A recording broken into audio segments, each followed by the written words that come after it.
Awnings here, Mark and Carrie. We've got a tour of our Montana RV today, our fifth wheel 294RL.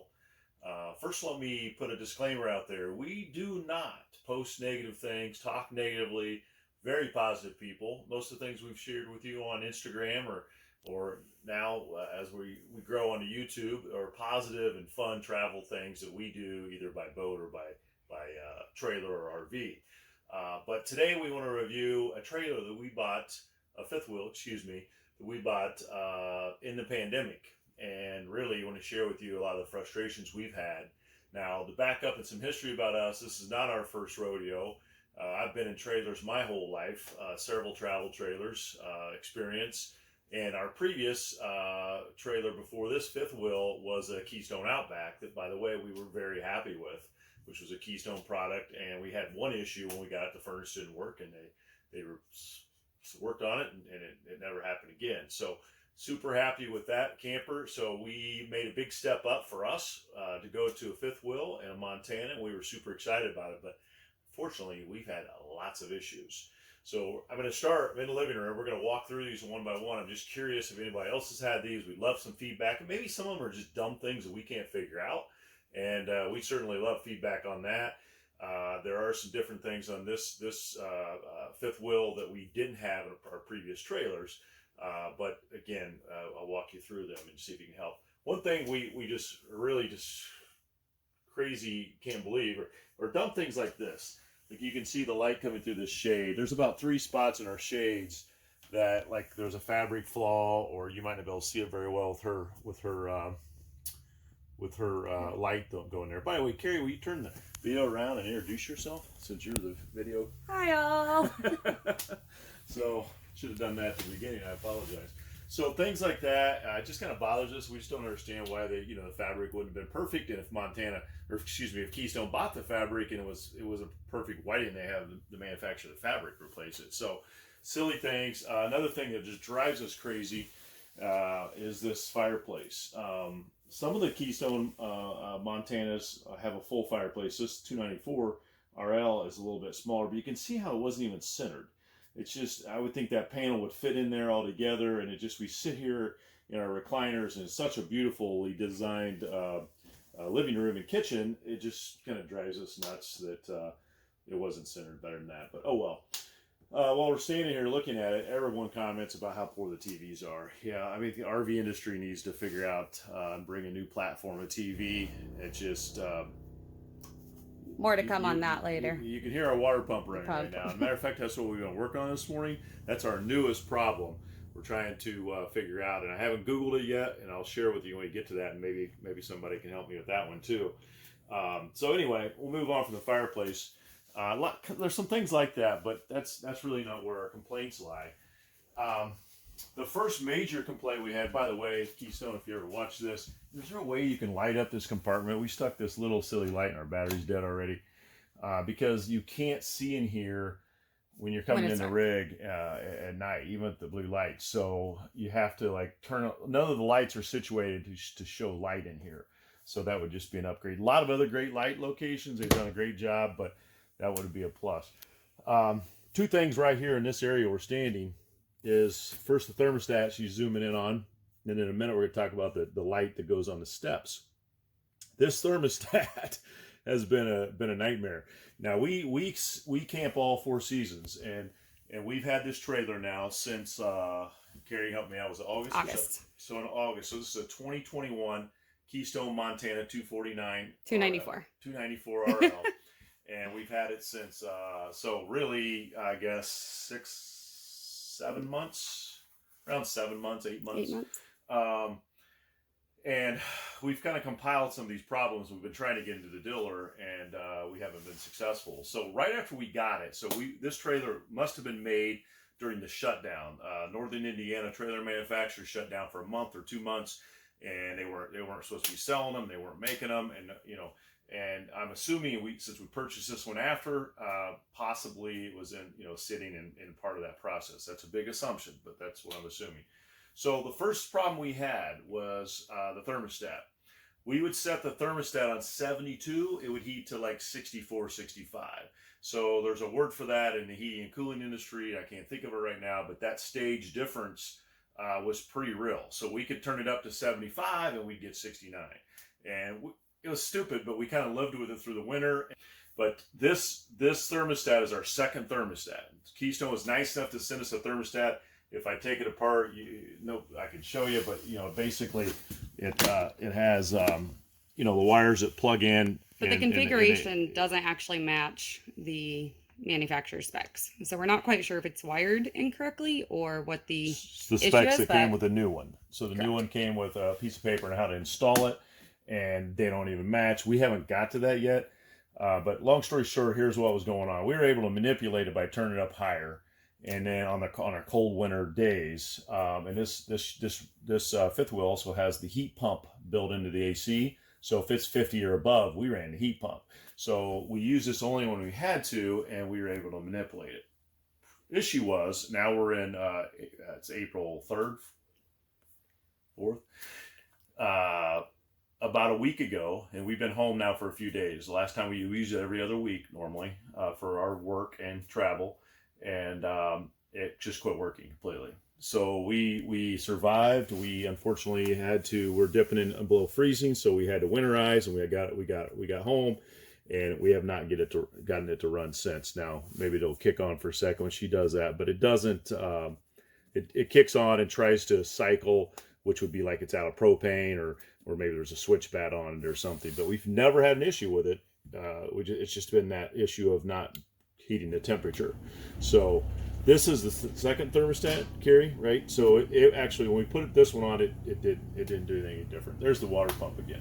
Talk about that in a minute. Before we go up, you can show them that step light. Most annoying thing ever in the first few days great little concept. So it's motion detected. When we walk up the steps, it comes on so you can see the steps, and great idea.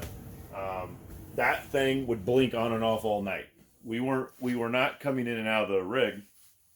We were laying in bed, and it would kick on and off. And of course, we saw it. So unfortunately, we took it off and tapped the wires off. So as you can notice, the thermostat just cycled one cycle, and now it will remain where it's at. So when we got the, and I don't know how far you want me to go into this, Carrie, but when we got the fifth wheel, we went to pick it up. The day we picked it up, they actually had the wrong fifth wheel pulled up and had it, what they call ready to go, cleaned and tested or whatever they do to it at the dealership. We had to tell them, this is not ours.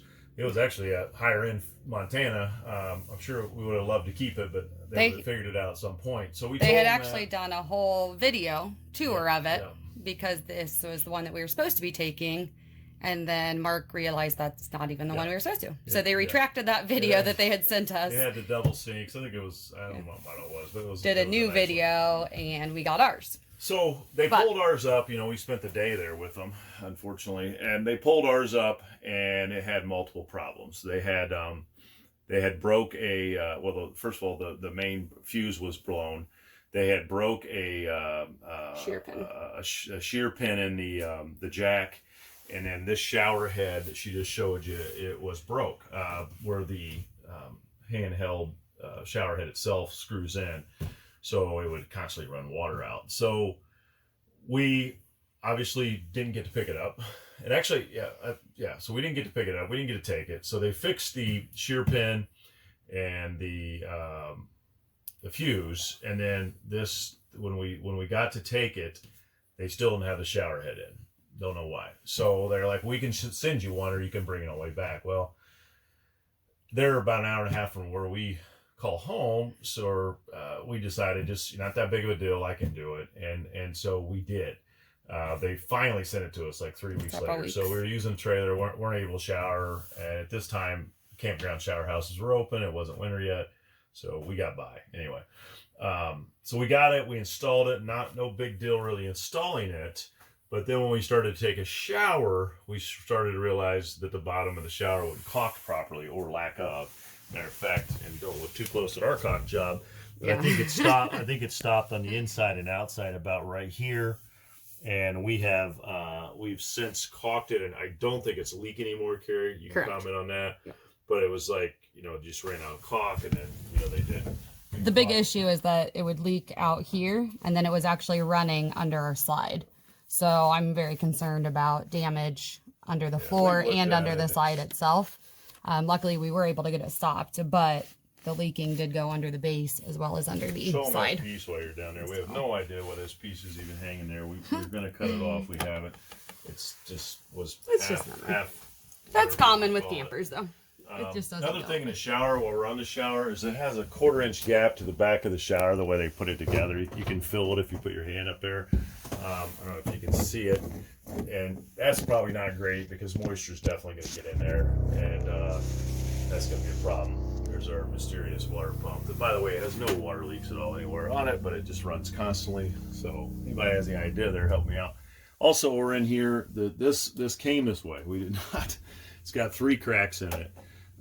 We didn't notice it till we used the shower, actually the first time or two. And we did report these all to Keystone. So that's I think that's it in the bathroom. Going in the bedroom. Okay, this is a big guy. So the 2021s have this, excuse our bugs, we're actually going to wash this tomorrow if you can see them. The 2021s have this beautiful window and gel cap on these Montanas, certain models, I guess. And we have 2 issues. We have water that's appearing right here, and Carrie might have a picture or 2 that she may insert, but I mean a puddle. I mean, it's a good half a glass of water. And her and I differ on what we think is causing it. I mean, I don't know how it gets here, but the other day, this entire gel cap had about a gallon of water in it, or it literally had a half gallon of water in it. Now, it was at the same time that we were using our electric heat pump, not our gas furnace, and it was cold out because our gas furnace quit working, and we were using electric heaters, portable heaters. So we were trying to keep warm on our last day before we left, and it was condensating like crazy. So my guess is the condensation filled the gel cap up, but that's not the same incident we've had with the water. So we've had the water. We had the water there at different times, and in the front of this little gel cap window, we've had water leaking on the outside. So again, our primary concern with that is mold and damage that you can't see. Wood damage in a trailer like this, and maybe not us, maybe the next owner, but that's unfortunate. We will head outside.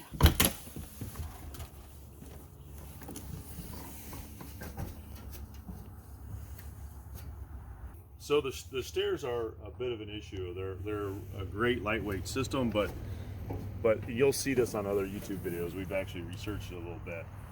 So the best part about the stairs is they're super light. So basically, open the door a little further. Some of these have a handle, a locking mechanism, lack of a better word. So when you push them in, you can basically, I mean, really all we would need to do is figure out a way, but there's a $20 latch, I guess, is what we found on YouTube, which we plan on ordering today. We just found it this morning. In the meantime, we've used a roll of tape. Yeah. So we just, believe it or not, that or other things that we've squeezed in there that allows the door to seat back against the weather strip. The actual steps to set back. Yeah, then the door can. If you don't do that, you actually, as you can see, the steps will kind of fall out. So I have about a 2-inch gap here. So when you go to shut the door, you end up hitting. So we've actually created, kind of, you can see where the screen door is messed up from where we've hit this, because it's not shoved back to where it should be. But it is caused due to an adjustment issue in the actual hinge itself. So that was just an unfortunate learning curve due to a hinge mistake, because our door is now pretty chewed up. This is the stabilizer that actually had a shear pin break prior to us purchasing. So they did replace it, but since then we've had a lot of issues with it just getting really locked up, to the point of like having to use a hammer while we were on site to release this. We did WD-40 it, so now it's working really well today. Yeah, it seems bent in there. Yeah, but something. Obviously, we're hooked up to the truck right now, if you can't tell. Yeah. Really good. It's finicky. changes at times. Great storage, by the way. Way to go, Keystone. Way to go, 5th Wheels. The only thing we had go wrong in here is that light. Two things. It was busted, cracked on the ground. We got it. It's got a piece missing off of it, but if you don't mess with it, it stays on. And then the sensor is erratic. It's supposed to be motion sensor, but it's not. So you just leave it off and turn it on. But not too big a deal there. Yeah, that's about it. The awning. Yeah. Oh, yeah. You know, we don't. I tell you, we're struggling with these awnings, and I've YouTubed it too. They don't seat in there well, and I don't know if we're doing something wrong. We've run them in and out multiple times, and they just don't seem to close that friendly. When we drive, this actually pulls out in a way, so you do get quite a bit of a gap here, which is obviously of concern that it's going to mess something up. So we haven't figured that one out yet. So we can walk around to the other side of the gel cap where the mysterious leak is. But this is where the water runs out. So under this caulk, that water is actually leaking. Seeps out of this trim piece. Right here. So we all have kind of a steady stream of water here, but we don't know where it's coming from other than it's somehow coming under the caulk. Just because we're standing in front of it, the leveling systems, this is the first auto leveling system we've had. It's not perfect. I mean, if it's industry best, it's industry best. I don't know, but it's never level. So we end up messing with it to get it level. We carry a little level with us. I have to hold it. Carry more than it bothers me. I end up holding it to increase the front for about 20 seconds to actually get the interior level.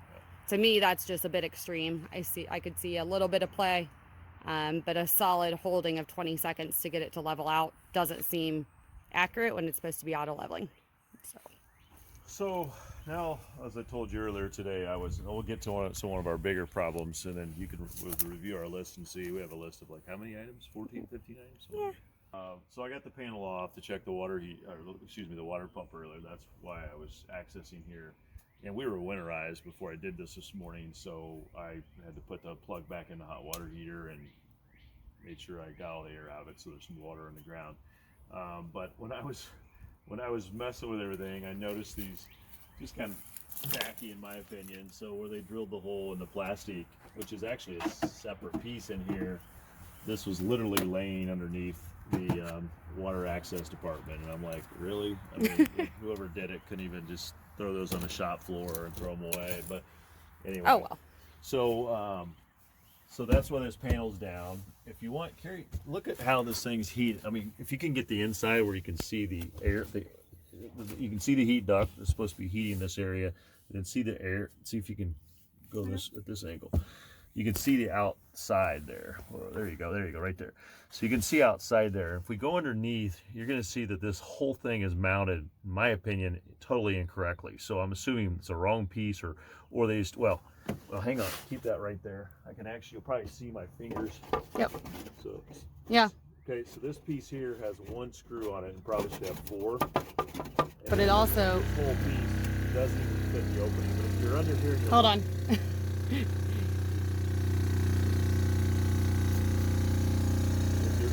Under here and you're looking at it, it looks like it could have been screwed up. But let me see if I can get you guys. So you can see there, and then look, here's the low point drains, all the insulation they got, but then like right here, right? So how does this become a all season trailer? What do you want to say? With like not even getting that. That can't be right. That cannot be the way. Matter of fact, I want to go to a lot just to see another one to see if it's done that way. Now to one of our bigger issues that actually it's probably not as a big issue, except for it's just a really wrong thing to do if you're a trailer manufacturer, is our gray and black tank. And first I want to show you that. So we have two gray tanks, great capacity on this trailer. I mean, outstanding. Plenty of water, like 70 gallons of water, I think. And then a large gray black tank. One of the reasons we chose the trailer, it has a separate gray tank for the kitchen. So these, if you look at the labels on above here, this is like a, I don't know what you call it, but a laminated piece of material with everything's built in. These aren't labels, okay? So unfortunately, it took us a while to figure this out, and it's a good thing we weren't camping somewhere that allows us to dump gray and not Like black. Georgia. Which a lot of state parks will have like gray dumps if you're there multiple days, where you can just drain it and go dump it. But I can't figure out why I could smell a sewer odor a couple times when I did our gray, and I always, like anybody, I think that camps or has experience camping, I run my black first, and then I'll pull my grays to let them rinse out my hose, and then I'll further rinse my hose if I need to. And I was pulling my black tank first, and then my gray second, and it was always smelly at the end. After a few dumps, we realized they're reversed. So we literally, our gray tank is our black tank handle. So you're talking about a major mistake that could really mess somebody up or mess something up. You know, we don't dump our gray unless it's, you know, I guess we have in a situation where we had a problem, we were trying to figure it out, but we don't just pull our gray open. I know people do it. It's not good. It's not good for animals to eat off your gray tank, and it's gross too. Well, we had just actually been in Georgia at the state parks, and they did have several gray dumps, and luckily we did not opt to use it because we had plenty of storage. But had we actually done that mistakenly, we would have been dumping our black in the gray dump. Days later, here's how we found it out. So we were traveling, and we didn't use our shower. We were staying like a night or two, heading from south to north, and we hadn't used our shower. So I pulled our black, and nothing came out. We'd used our toilet for like a day and a half, but we hadn't showered, and so you know, so we've determined it. Their handles are reversed. Now I didn't realize how easy it is. It's somewhat easy to switch the handles. We just realized this today, though. Yeah, now that we have an appointment in May, here in a So you month or can, so, I'll yeah. probably just let the dealer do it. But you know, I know that they're reversed. But to me, that's just a really major no-no. I mean, that's something that should have been caught in the testing phase, if there is a testing phase of this. So other than that, these hookups are great. I actually have my winterization tube on here that I just pumped my RV in, just because I just did it the other day. I didn't take that off. But you know, a lot of great features of this trailer. Just, I feel like we bought the pandemic lemon, and again, this is not, I mean, we've bought cheaper trailers than this. I mean, we've been buying cheaper trailers. The best trailer we've bought is the Keystone Outback, which again was a superior. Great trailer. We loved it. We just wanted to get into an easier towing fifth wheel with more room, and but all the other brands we've had, and I could name them, you know, they're not perfect. I get it. This is not a home, but some of these little issues shouldn't have happened, in my opinion. So, what else is on our list? Anything? That's it. I think that wraps it up as far as functional. So I think overall, we appreciate you guys watching, and hopefully you guys can leave some comments. Like we said, you know, there might be some simple solutions that we didn't quite know about, like the stairs or anything else. I think if I had to do it again, I don't think we would have ever took delivery of the trailer.